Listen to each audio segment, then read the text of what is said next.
Well, welcome in, ladies and gentlemen, everyone listening, wherever you are. We're happy that you have chosen to listen to Making Memz here on the Iowa Everywhere Podcast Network with your friends Adam and Jordan. I am a farmer from Northwest Iowa who very few of you know, and Jordan is the most prolific three-point shooter in Iowa history that probably most of you know. And we're just here making Memz, baby. Jordan, how you doing, pal? I'm doing great. Happy to be here. A lot to talk about. So I'm excited to dive in. And I always enjoy these making memes sessions because it's almost like therapeutic for both of us, I feel like.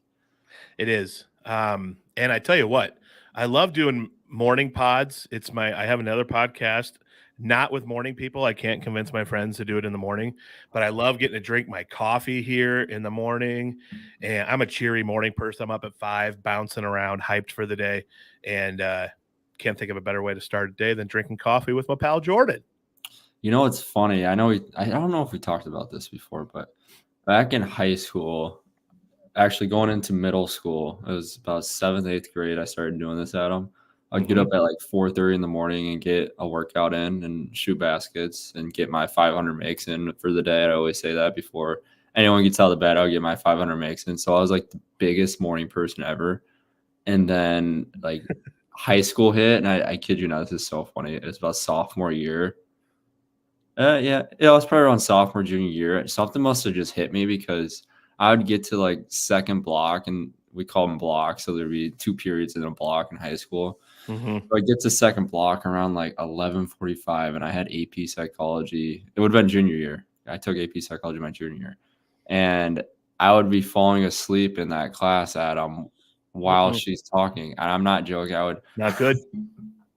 Well, we watched a lot of like movies, and not movies, but like I don't even know what they're called, like lectures, I guess, on video.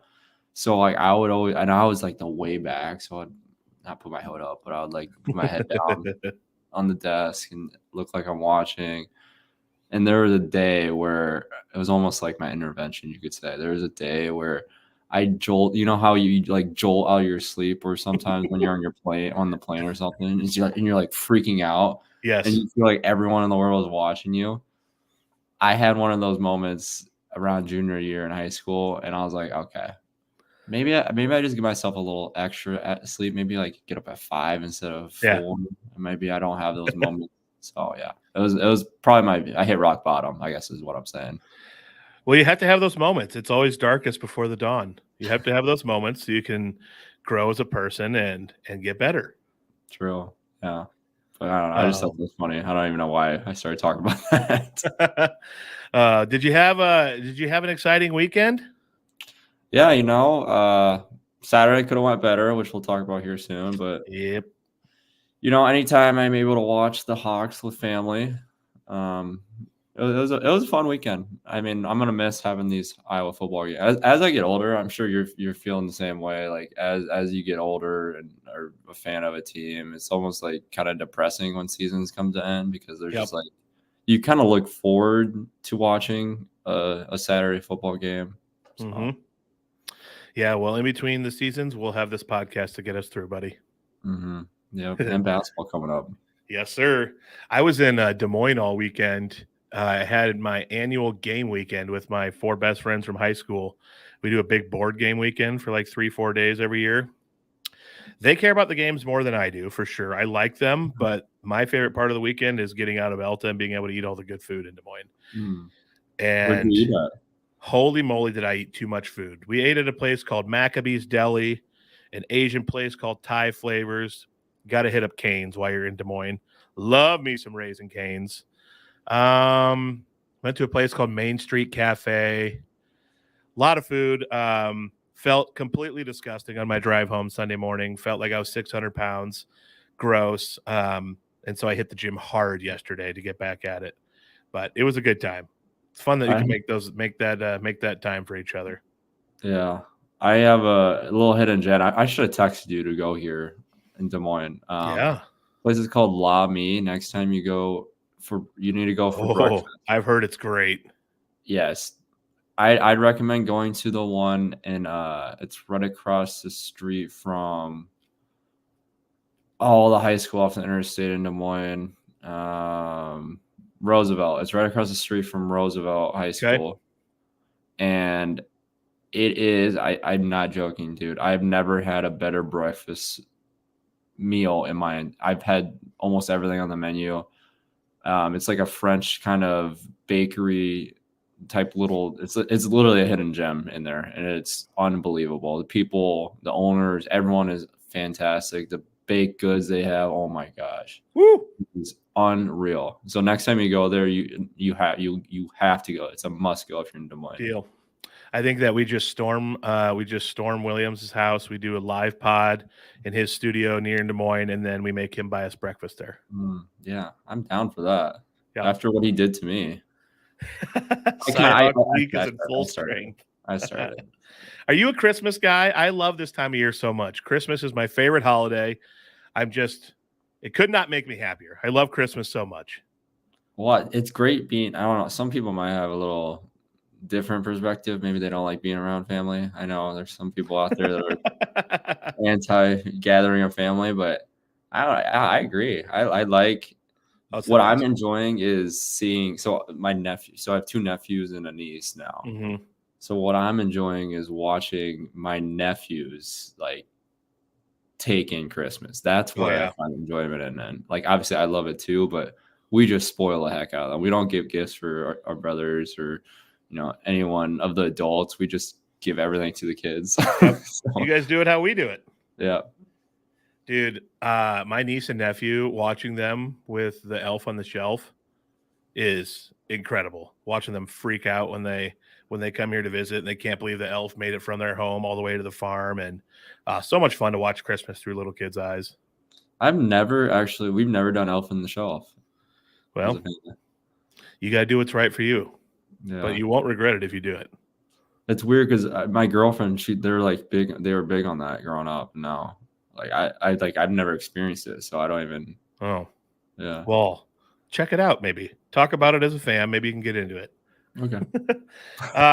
Well, speaking of Christmas, I had my pre-coffee out of this mug. I drink it while my other mug cools down, and it's my Christmas mug. Says all is calm, all is bright.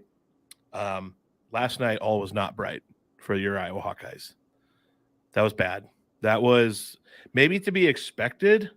I don't know if maybe that bad to be expected, but Iowa, really, no one really ever wins in Mackey. But, tough watch.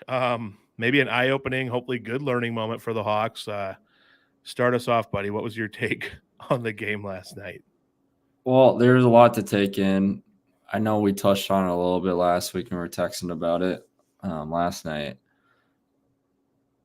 It was just the worst time to play Purdue, if you think about it, because they came off that loss at Northwestern, their 0-1 conference, but they're ranked top 5 in the country. So, Coach Painter in there the last few days after losing Northwestern was just on them because if you go down 0-2 in Big Ten conference games, it's very hard to dig yourself out of the hole. Purdue's a little different because they could do it, but if they lose to Northwestern, which they'll be a middle pack Big Ten team, Iowa, I'm not sure where they're going to end up, but if you lose to 2 teams, like Northwestern, Iowa to start the year in the Big Ten season, it's hard to get out of that hole. So 0-2, I would imagine Matt Painter was all over those guys and all over them to say this is a game that we're going to have to do everything we can, not just to win, but we got to make a statement here saying this isn't a team that's going to roll over and,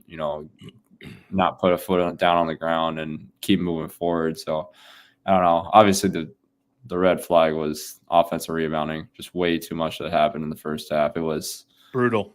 Absolutely brutal. It wasn't impossible to come back from after what they did in the first half to us.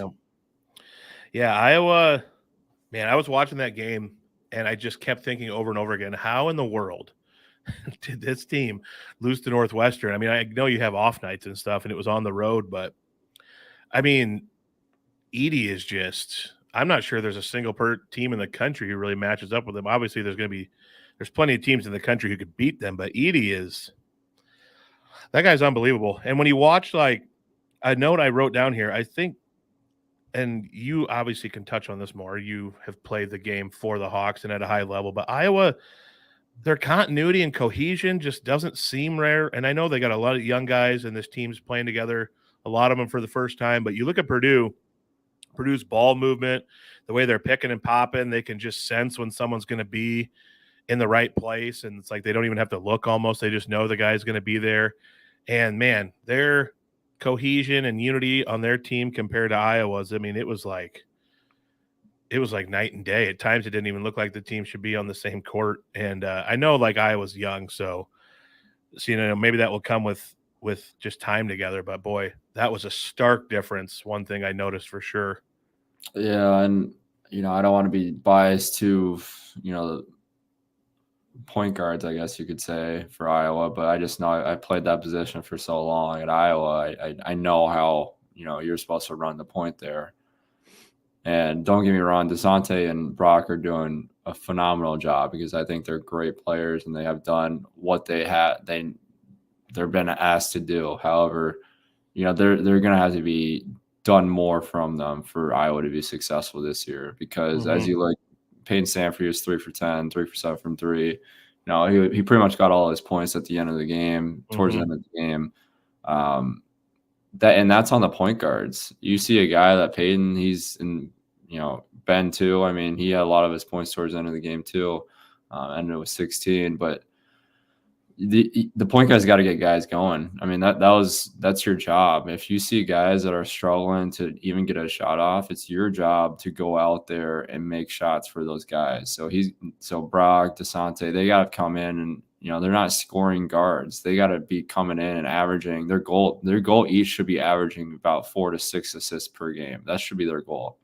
And if they're not doing that, Iowa isn't going to be successful in the Big Ten because we're going to have to score more than 68 points in a game, especially how we play. Iowa plays really fast paced, and we're scoring 68 points in a Big Ten game. It's funny. The funny goal or the funny scoring goal is what we always talk about. First one to 69 wins the game. So, and that's usually been the case through the years. But a lot of it's going to come down to point guards, in my opinion, Adam. And if they can do that and get those guys going, saying that Patrick couldn't get anything going, Tony really didn't get much going. It was all on himself. They got to find ways to open up shots for the guys around them. And if they don't do that, it's going to be a long, long season. Yeah, that was one thing I noticed, man. At the end of the game, Payton, I don't know, there's like 3 minutes left maybe or something. He's fighting for a loose ball with someone, and he got it. Iowa got the timeout, and at first the announcers were like, oh, is he hurt or something? And he was just laying there for 10 seconds, like just catching his breath because he was exhausted. And you watch him all night long. He's running around trying to get open. And, like you said, they weren't getting the ball. And, man, it almost felt like at times he was just running around for no reason. And, I mean, he is like – so far this season, every game has shown – I know it's not just him, but when they get him looks and he's on, the Hawks either have a chance – are right in it with a good team, or they win pretty convincingly. And when he struggles and they aren't getting him looks or he's off, it's a long night for the Hawks. And he's someone that they need to have him score. I mean, Ben will do what he does. He'll probably be around that 12 to 16 points per game in Big Ten season. But I mean, we gotta get something from Patrick, from Perk, from Payton. If they don't get anything going, I mean, you look up there. Pat had 8, Payton had 9. Tony had 12, so they had 29 points between the three of them. Those are 3 guys that should be averaging, around probably 40 to 45 points between the 3 of them. And I know that's probably going to be those are the 3 guys that they're going to focus in on every single game. Is they're going to shut out the backcourt. They're going to say, and that's what Purdue does so well all the time. I mean, as we talked about last week, Adam, they're going to pressure the point guard 95 feet from the basket, make them work for everything, get the ball up the floor. You gotta run a lot of ball screens. So our guards have to be really good at ball screens. And we didn't do well in the ball screen action, like I talked about. Zach Edey played all the way back, like I said, and we really didn't make a lot of good decisions from that. We freed up Zach Edey to come out, but we got to be able to dish right away and drive the gap. Tony did that beginning of the game. He came in and got an and one, and we drove the gap after we drove in the paint and touched the paint. There just wasn't a lot of that happening, and that the points, how many points we had and showed that.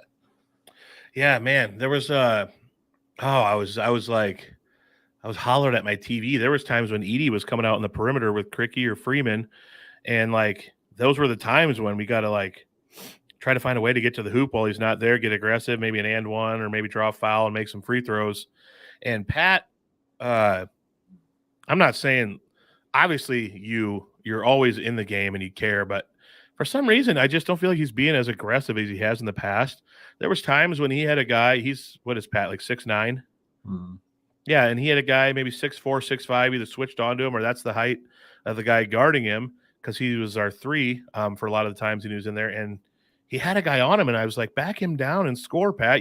He's a tough shot maker or a tough shot finisher. He draws fouls, and he would catch it and just turn and then just kick the ball out. And I was like, dang, like if you can be aggressive down low, that can open up some other stuff. And I don't know if he just seemed kind of, I'm not saying he was checked out, but man, there was moments there where I thought he could really drive in and get some momentum going and change the game a little with some aggressive play. And I don't know why he just didn't do it. Yeah, you're 100% right. I think Pat needs to be aggressive every single game because, as you see, if he's not aggressive, he's not going to be much effective this year because guys are going to guys are guarding him differently this year because they don't have, Keegan around and they don't get Chris around and there's not Luka around. There's not a lot of guys to open up a lot of play for the guards, especially on this team this year. Mm-hmm. So we have guys that coming in aren't aggressive. It's not going to be worthwhile for them to be on the court half the time because they're not providing anything beneficial. And Pat has had some good games. He's played well, but he's got to step it up. He's got to be if he wants to take this team to the NCAA, he's got to be that guy. Someone has to be that guy that say, hey, we're not getting down 22 at away from us. We're going to, it might be one thing, get down 10, but we're not going to let this thing, move past 10 because we're going to stay in the game no matter what hits us. We're going to fight back. But, once they got down 10, as everyone saw, it was pretty much game over because it was way out of reach at that point. Yeah, there's a lot less room for error now than, say when it was you and Luka, Wieskamp, or even after Luka left and we had Keeg and you and Joe and those guys, that if we kept it around 10, 12, like Iowa fans, we knew like you guys have played together forever. You can figure it out. You can hit some shots, get right back in it. And it kind of feels like if it gets to be too much of a gap this year, there's not a lot of hope for a comeback maybe. And maybe that'll change. I mean, maybe it's just Purdue. They're a juggernaut. It's going to be tough. The Big Ten, obviously, right now is kind of Purdue and everyone else for the most part. And so maybe it's just Purdue and against some other teams, they'll slowly start to figure it out. But that gap does feel a lot larger now than it did in the past. Yeah. And, as we talked about last week, there are just not a lot of opportunities for games to be won to get an NCAA tournament this year for Iowa. Mm-hmm. They got to go in against Seton Hall. But like we said, Seton Hall's they're not going to be an NCAA tournament team this year. Mm-hmm. So, it was a good win. I wouldn't say it was a good win. It was a win. It wasn't a good loss, I guess you could say, mm-hmm. Or what I'm trying to say. It was a game they should have won, but they're running out of games this year to make a statement on themselves to say, hey, we won these key games. We deserve to be in the NCAA tournament. And, we're running out of time here because, as it's really hard to win on the road in the Big Ten. And that's really all they have left. I mean, they have Iowa State coming up here. And other than that, man, they have a couple road games they could squeeze out a W, but they got to win every single game at home in the Big Ten right now to be able to get in the NCAA tournament based off what I'm looking at on their schedule. Yeah. Yeah, you are right. I would have to agree. What is film and practice like after a game like that? Is it, guys, we a couple points here and there, but let's flush it and look forward to especially the next game being a massive rivalry. But is it, just go ahead and answer that. What is film and practice like after a game like that? Well, this one's a little different because we always do 2-day prep. So, we always joke about, not to talk badly, but we always joke about when you lose a game and then you play a game 2 days later after that, it is the longest day ever because you're realistically supposed to have practice 3 to 6, but as you're there a lot longer than 3 to 6. Yeah. So you get there 2, get ready, you have film starting at 3, and at 3 o'clock you watch the whole game, you go through and dissect it, and depending on how the game went, it was either going to be a not so good film session or a really, really bad and critical film session, as it should be. So these days they're going to go through a long day today. The Iowa team is, where they're watching 30 plus minutes of the Purdue game.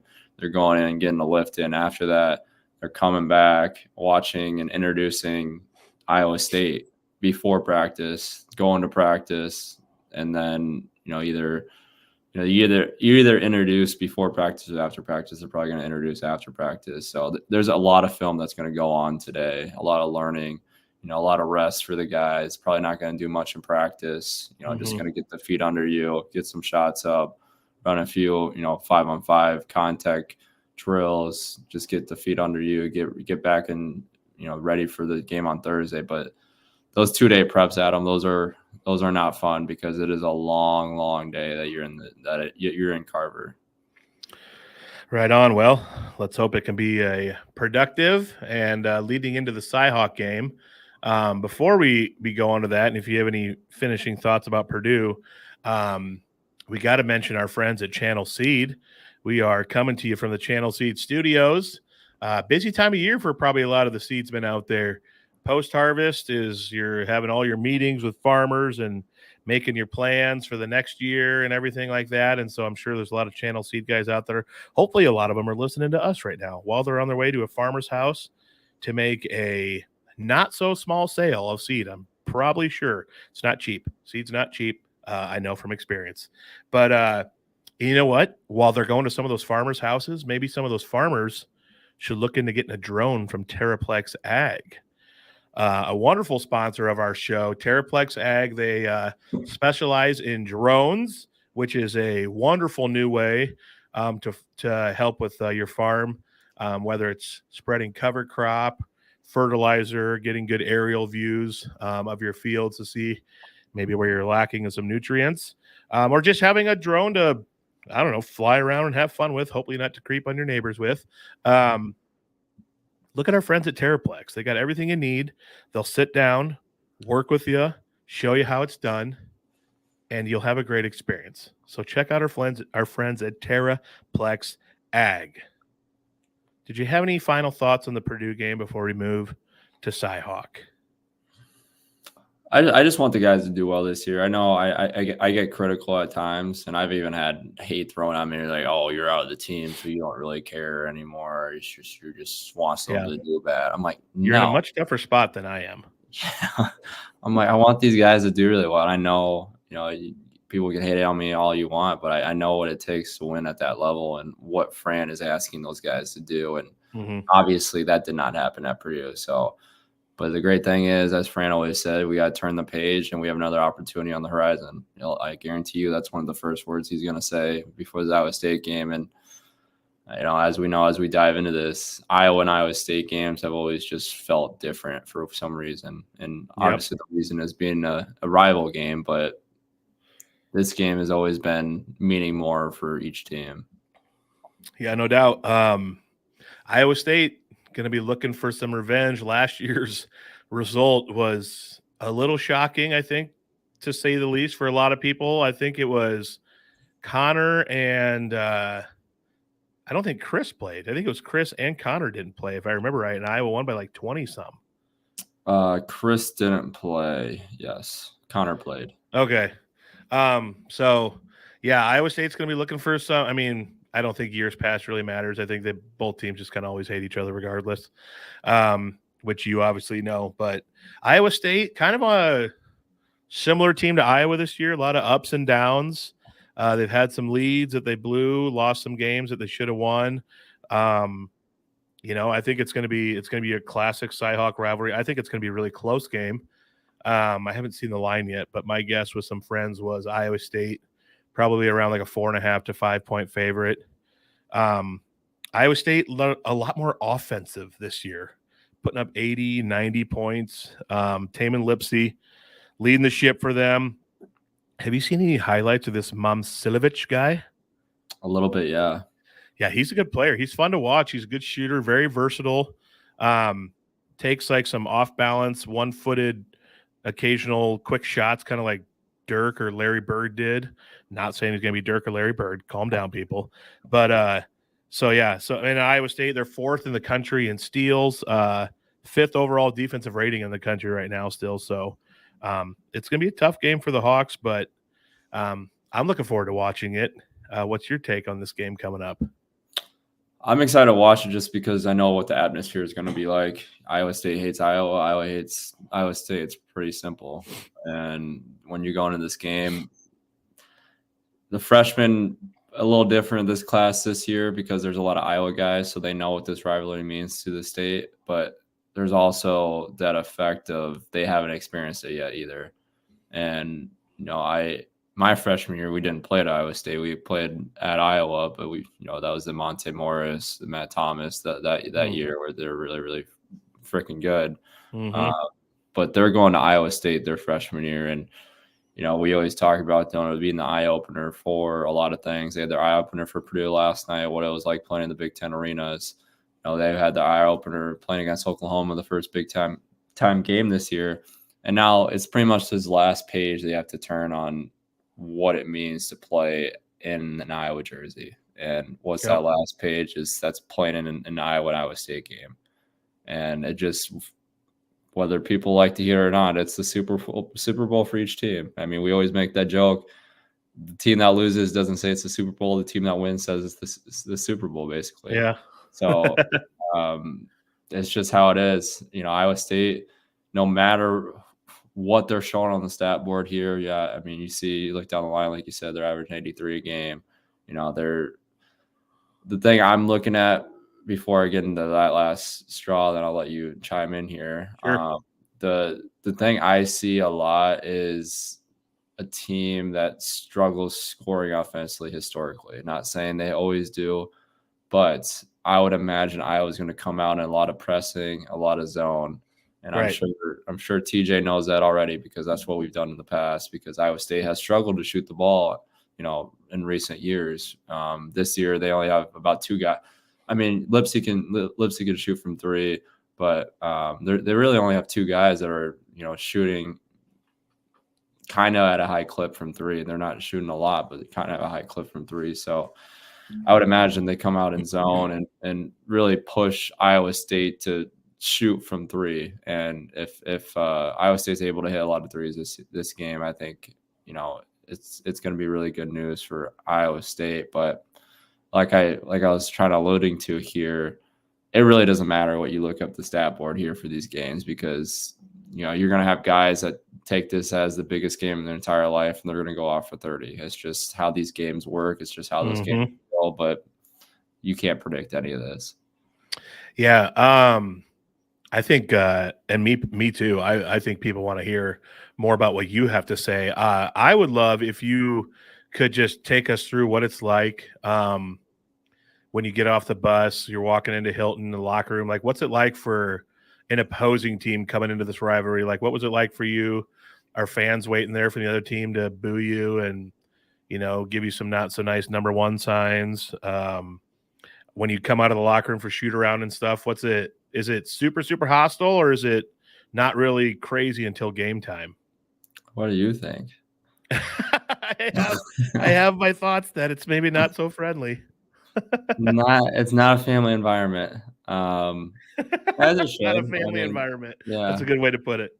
The minute to answer your question, the minute you get off the bus, so people that haven't been to Hilton, there's a bus route you go down and you go down inside into the bottom shelf of the stadium. I don't know what that's called, but where the buses go down. But the bus stops at the top and we get all our bags and walk down the hill, down towards the stadium to our locker room. And every single year you play at Iowa State, you have fans, students. I shouldn't say adults. They're all students mostly. There are some crazy adults where God bless you guys. But anyway, there's a lot of students that are waiting for the Iowa bus to arrive, and they're just screaming at you and they're yelling at you. They're calling you all these names. They're talking about your ex-girlfriend. They're talking about, your family members, whatever it is. So maybe a word of advice for the freshmen, maybe put some earbuds in and just, knock out all the noise. Don't even listen to it. But yeah, it's a insane environment, something that I always appreciated because I'm weird. I love having, that hostile environment because that makes me even more excited to play. Right. Yeah, man. Obviously, Elta versus Newell Fonda in high school, not quite same level as Iowa State, but I did love going against our rivals and having the entire student section hate you. Do you know what Trim Spa is? Have you ever heard of it? I have not. It's like a weight loss supplement thing from back when I was in high school. I was at the free throw line against one of our rivalries, and the entire student section was chanting Trim Spa while I was shooting free throws, which I was at the free throw line. Nice. I was at the free throw line laughing. Like 5 guys that were leading the chant in the student section were like some guys who I was kind of friends with, so I thought it was funny. But we beat them on their senior night, and I gave a throat slash sign to their entire student section. Probably wasn't kind of me, and probably not wise. About started a riot, but the moment got the best of me. But yeah, playing in those environments where everyone hates you and you're like out to try to spoil their night, man. I loved it. That was motivating for me. Yeah, and I'm the same way. I enjoyed playing away more than I played at home because of that feeling. There's no better feeling than going into someone else's arena and then walking out to pure silence. You're going into pure chaos. You're walking out to pure silence. There is no better feeling in the world. That's something I always will appreciate about my time playing basketball, because if you only know if you've experienced it, what it feels like. You can't even put it into words because it's funny. It's hilarious. It's, accomplishing. You feel like success written all over you. You feel like you've accomplished, the biggest thing in the world. There's just no better feeling. Yeah. And shout out to Matthew Van Winkle, part of your time at Iowa. You left the shoes at half court, said thanks for the Memz, and that's how we came up with the name for the show, Making Memz. A little play on that moment. I still have Iowa State friends to this day that do not appreciate you doing that. I think it's silly that they're still hung up on that, but that just speaks to the magnitude of this rivalry. Well, if not to get serious for a second, I always think it's funny because this is, a lot of people don't know the story. So it's only right, our podcast is called Making Memz for that reason. It's only right I share this, and we were going to share this the first episode. We started this, but we ran out of time. So the story of the shoes for Iowa State fans that don't exactly know what happened after. So what happened after is a security guard or someone from Iowa State picked the shoes up, threw them in the trash can or wherever she put them, and someone grabbed them out of the trash can and got them into the locker room into the hands of our director of basketball operations, Kyle Denning. Kyle Denning didn't tell me he had the shoes until we got back to Iowa City. And we got back to Iowa City. He gave them to me. Kyle Denning, said you could do something really cool here. Just think about, something, that might, benefit something. And I was like, I'm all for it. Let's do it. So, I'm going to rant here for a second. I know Go for it, buddy. So we got back from Iowa City, and that night I said, I'm going to raffle these off for going all the money go to the Children's Hospital. And after I think we had them open for, I don't remember, dude. It was probably 3 weeks maybe, or no, it wasn't that long. It was probably about a week and a half. We raffled them off for Venmo, and we raised $26,000 for the Children's Hospital. And, fast forward, it was about the year and a half when I left Iowa City. My last thing I want to do was make an official. I handed over the check to the Children's Hospital because I want to kind of be like my last, action was for something else bigger than myself. And, I was really excited to do that, and not excited to leave Iowa City, but excited for that moment to happen when we decided to do that. Found a place for the $26,000, and it actually went to a cardiovascular for children. A project. It's called Project Adam, and we talked about this, Adam. It's kind of funny. It's actually called Project Adam now. Yep. That's weird. Our worlds are colliding in multiple ways. That just gave me goosebumps for a second. That was just really weird. But it was called Project Adam, and the people at the hospital found this perfect spot for it, which was that we were really excited for that to happen. We did the check presentation, found the spot, the money, went over to them. And just recently, how fitting is it that we just started this episode? I think it was the night before we started making Memz. I got a text from the head pediatrician for cardiovascular in the children's hospital, and he texted me that there's a kid that just was saved by the money that was going to Project Adam, a 14-year-old in Iowa City that had a heart defect and passed out, or heart stopped or whatever, and it was saved by an AED that was brought to the Project Adam that was started by this guy, and where that money went. So full circle, kind of crazy that happened. And now that we have this podcast, Making Memz, kind of want to share the little background of the shoes, because it was bigger than just the shoes that people are getting pissed off at from the other side. I think is something, as I live my life, it's the coolest thing I think I'll ever do, on not topping the Chris Street missing the free throw, because that's really important to me. But what good came out of such a silly action? I guess that's my point of it. No, I think that's a beautiful story, and it just shows how we can all get caught up in the moment with our sports teams and stuff, but ultimately it's just sports. For some of you can go on and actually make money doing it, but for the rest of us, it's just sports. There's way bigger things in life to worry about, and there's a lot more people in the world that have far worse things going on in life than us pouting about our team losing. And so it's awesome that you guys could turn that into something positive and help save a life, and hopefully Project Adam will help save many more lives down the road. That's really cool. Dude, I didn't even put it together. Project Adam, working with you, this is just making It's kind of crazy. I didn't even think about that. That's kind of weird how worlds collide. You're right. Yes, sir. Well, God's always got a crazy way of bringing things together. Wow. I will sorry, I cut you off. No, I was just saying I'm just happy. I know we talked a long time about getting this started, and I just shout out to Chris, brief another shout out. I know we thanked them enough, but this is something that I see as a lifelong thing with you, and obviously Iowa Everywhere, because what Iowa Everywhere is doing is just some great things, and we're excited to be a part of them. Well, like Leo DiCaprio says in that scene in Wolf of Wall Street, I ain't effing leaving. We ain't going anywhere. I might leave this room. It's like 95 degrees in here now. I don't know what happened. Just one more thing to wrap up Cyhawk. I'm looking for a big bounce back game out of Owen Freeman. There's very few bigs who are ever going to be happy with their performance when they're playing Purdue and Zach Edey. Owen Freeman has won Big Ten Freshman of the Week 3 times now, the first 3 weeks of the season.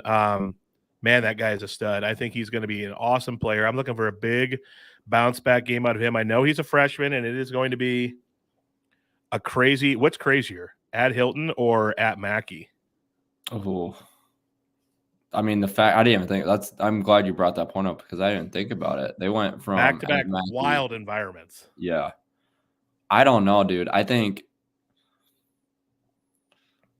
see, I had a different situation because of me. So Iowa State treated me differently than not to put myself different shoes than anyone, but no pun intended there.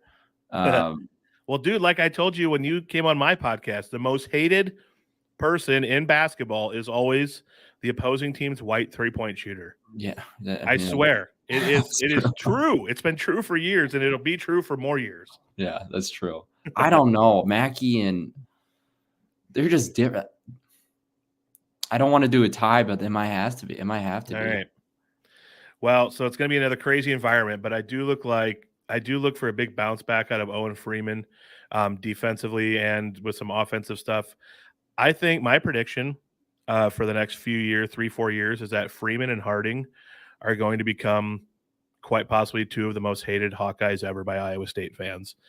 Those guys they got some swag to them, and Harding, he's pesky. He's a pesky little fella. He'll get in there and kind of be a menace like Brad Davison style.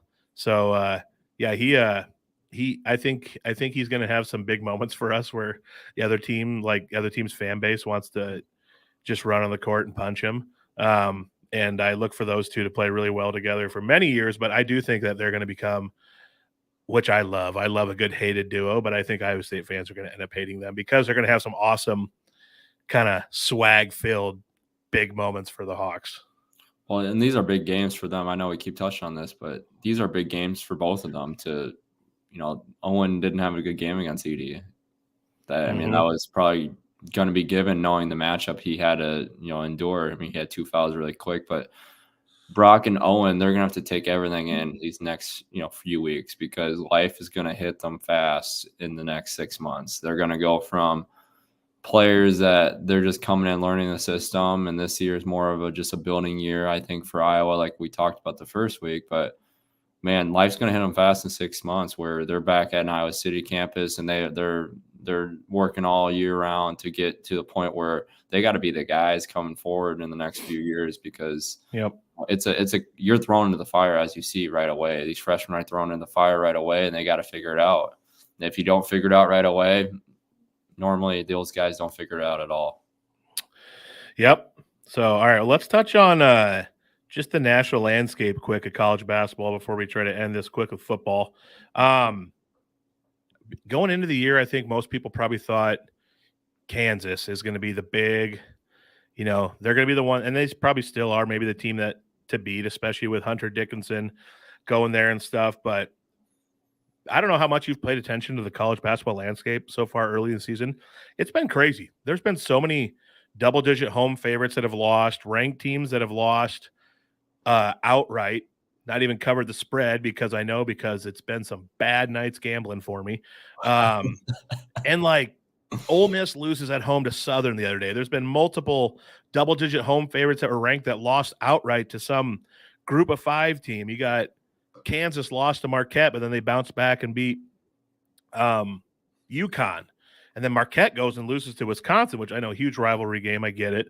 But college basketball is so wide open right now. It's going to be a fun season to watch. Big 12, obviously, as predicted, probably the best conference. They have 3 in the top 6 in the AP right now, and I think they have 5 in the top, 14, because BYU is 14th, Texas also.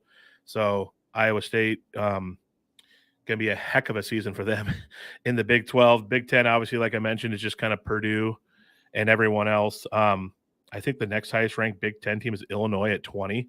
Oklahoma, by the way, up to number 19. So at least that's, it wasn't a close game, but at least it's looking like a decent quad 1 loss for the Hawks there. But yeah, college basketball right now, looking forward to a wild season. It is going to be wide open and crazy, and I'm excited. And if Iowa can figure some things out, I'm probably more optimistic than I've had a lot of friends tell me that I need to be more realistic like you that have been listening to the episodes. But I do think like around 5th and 6th, maybe even 4th in the Big 10 is attainable if they can build some continuity and kind of figure out who the leaders are and get Peyton some open looks and try to figure out how that all works, because outside of Purdue, the conference is kind of wide open right now.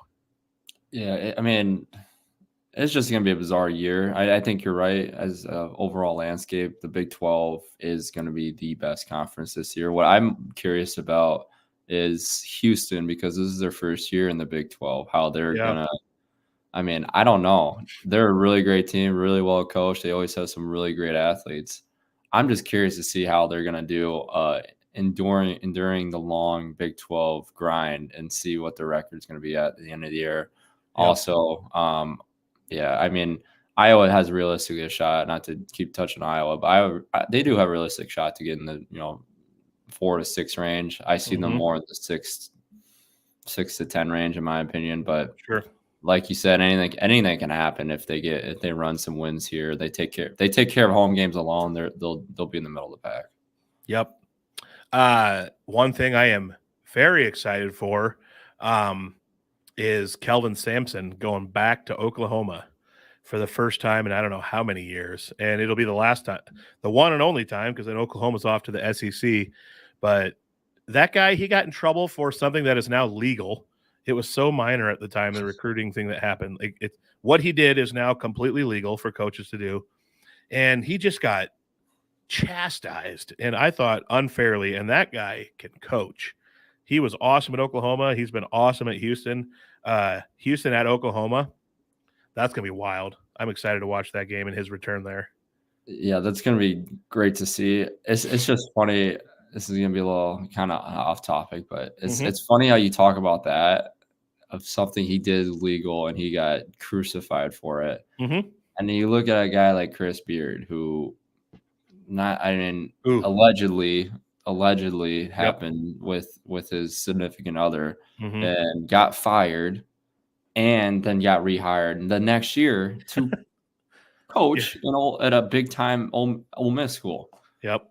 I mean, how crazy. Just, I know I've talked about this in the past, just how crazy college basketball coaches are perceived in the public. I mean, they're looked at like gods, and then even when they're not gods, they're still looked at as gods at another university. It's just a lot of hypocrisy. It's so crazy to me, dude. It's so crazy.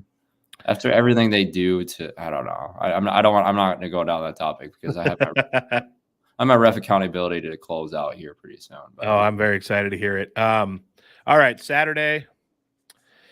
That was sad, man. That was a bummer. I was hyped all day for it. Iowa. I think I've heard a lot of different podcasts and people say this. Iowa's defense deserved better. A couple big plays here and there. And honestly, it's like maybe a 10-3 football game, 10-7 going into the end of the game with maybe a chance to tie it or win it. Who knows? But Iowa had some big mistakes, and then a absolutely heinous call against them that gave Michigan a 5-yard touchdown. Michigan's 2 touchdowns were a combined 11 yards, man. Like, it's a bummer. 26-0 was not indicative of how close I feel it was. If Cooper plays, they probably don't have that big punt return. Changes everything. Maybe we stop them, get a couple plays, get a field goal. Like, it is what it is. It was a bummer. But what do you think about the Big Ten title game? I mean, I still, as psychotic as it sounds, I still enjoyed watching it because of everything that Iowa went through. Just to see them on that national stage, just alone, I think that was really cool to see after everything that went through. But I mean, obviously it's hard not to be disappointed because we had the fuckers in stripes where they decide to. I don't care what Michigan fans say. I had a bunch of Michigan fans on my Twitter just replying to me. We're talking about. I was talking about a change of outcome in the game, and then I had people talking about, a change in outcome. They would have lost regardless. So how can you say it's a change in outcome? You have to be literally. I'm going to cuss again. Fucking stupid to think a change in outcome is only win or loss. No, a change in outcome can mean what just happened in a series of events just changed what's going to happen in the next series of events, and that series of events was huge. I mean, you look at the roughing the passer that wasn't called. You look at the calls that have been called throughout. You look at the NFL, but you look at the NCAA. Oh my gosh, Deacon Hill got assaulted. Literally, how is that not a roughing the passer call? And then people want to say, "Oh, it didn't matter. They fumbled the next possession." I think that was a play they fumbled. Well, guess what? We don't run that play if we're 15 yards further. Exactly. And then you look at that roughing the passer, 15-yard penalty. They go to the 16-yard line then, or 20-yard line, or whatever it would have been. At least we would have got 3 points out of it. So we went from 17-0 to 10-3. If they would have kicked that field, that's a huge difference going into the second half. Yep. And then on top of, we all know what happened, with the crazy review. I don't even at this point. His arm was moving forward and his hand wasn't, which I didn't know was possible. Who's going to hold these guys accountable? Yep. Honestly, no one's holding these guys accountable. How can you go back in the replay booth and it is completely obvious, and then they say a statement that's not even true to Kirk?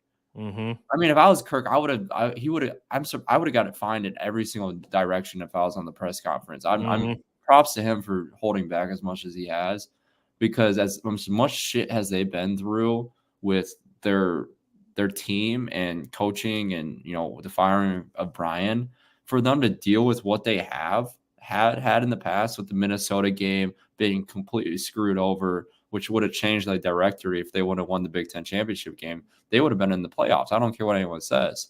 And if they would have got there and beat Michigan.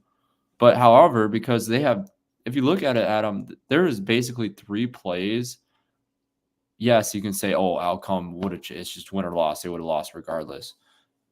Okay, well, you change those 3 plays. We're looking at a totally different scenario, not only just on the Michigan game, but you go back in the Minnesota game. That's just one play that was called because the people in black and white stripes have no idea what world they're in half the time. At this point, I am just shocked that we even let people officiate games. I just say, go out, roll the football out, and just play the game. Play some backyard. That's my ref accountability. Dude, it was, and context is everything. People say, well, you lost 26-0. Doesn't change it. Well, if we don't give up the big punt return and that fumble and the screw job call, changes everything. It could be 6-3 instead of 17-0 or something. And Michigan had their lowest average yards per play since 2016 against the Hawks. J.J. McCarthy's never been in a situation like that. So now all of a sudden it's a tight game. Michigan's buttholes are puckered. They're feeling the pressure. Iowa's defense is out to eat. You never know what can happen. It could have still been a loss, but you'd like to not see some of those things happen to really know. And obviously Iowa shot themselves with some big mistakes. So maybe it still would have been a loss. Probably would have still been, but you'd like to feel more comfortable about the loss, I guess. You're never comfortable with a loss, and we probably sound like a bunch of whining homers, but there was a lot of national media people that were all over social media saying, wow, these are some terrible calls. So I mean, I don't want to keep beating the dead horse, but yep. At that level of a game, you should have competent officials that know what is going on. But we don't even see that in the Big Ten championship. You look across the board, and I know officials are going to come out and say, "Oh, well, we're a dime a dozen." There's not a lot of officials out there that are willing to, you know, be a part of this profession anymore because of people like you guys that just hate on us. Bullshit. You guys get no hate. You have no accountability. You go and collect your check, and the next game you go and do the same thing again to another team. So I'm not even just saying Iowa alone. I mean, you look at the Iowa State side of things. Iowa State had atrocious calls throughout this year in football. Some bad ones, real bad. Really bad. I mean, you just go down the line on teams that have just been screwed over by these people in the black and white. I don't know. At some point, there has to be in my opinion, I've always said this, there has to be some sort of reform, or there has to be suspensions or fines of some sort to hold these guys accountable, or just don't even give them the paycheck. Maybe start with that, because they did not do their job. Why deserve a paycheck if you don't do your job? Last thing I checked, we live in America. You should work hard for your money. All right. Well, that was your accountability minute with J-Bo. All right. This is we don't have to talk any more football other than that. Legends and listeners, John Miller, all those guys on the network covered it all. If you want to get in the really nitty-gritty details of it. I wanted to do, because it is soup season, I wanted to do a soup ranking with you, but let's save it. We'll save it for a less busy episode when we're not up against the time. Before we hop out of here, I want to mention our friends at the Iowa Event Center. If you want to go back and relive those days like me when you were in the weight room in high school, losing your mind while you were deadlifting the school record to Disturbed or Avenged Sevenfold, you can go do that at the Iowa Event Center. They're going to be there. So many more fun things. And also, I just saw December 15th, 2024, my current favorite comedian is going to be at the Iowa Event Center, Sebastian Maniscalco. I am so hyped for that. This is probably a complete pipe dream and will never happen, but I want to talk to the guys at the Iowa Event Center, see if we can do some kind of promo fun video thing with Iowa Everywhere and them, and I can somehow talk to them and interview them, or we could. Wouldn't that be amazing? You know what? I've gotten like big into, first off, props to Iowa Event Center because they're just getting unreal talent. Oh yeah, big time. Yeah, it's just so great for the state of Iowa. And I think a lot of musicians, artists, and comedians are starting to. I mean, Adam Sandler just Yep. Just about a month ago or so. Yeah, it's just crazy the kind of talent they're bringing in. But yeah, I've gotten huge into like the comedy shows and stand-up comedians lately. I'm actually going to Pete Davidson in Cedar Rapids here on Wednesday, tomorrow night. So, so random, like comedians coming to Iowa. You think of it like, what do you? Right. What got you here? Well, we need to have an Iowa Everywhere outing, or at least you and me and some of my friends or your friends, whoever. We got to go see Sebastian. I'm down for that. You ever seen any of his stuff? I have. I've heard of him, but brother, it is hilarious. I love it so much. I'll have to watch some stuff here this week. So, all right.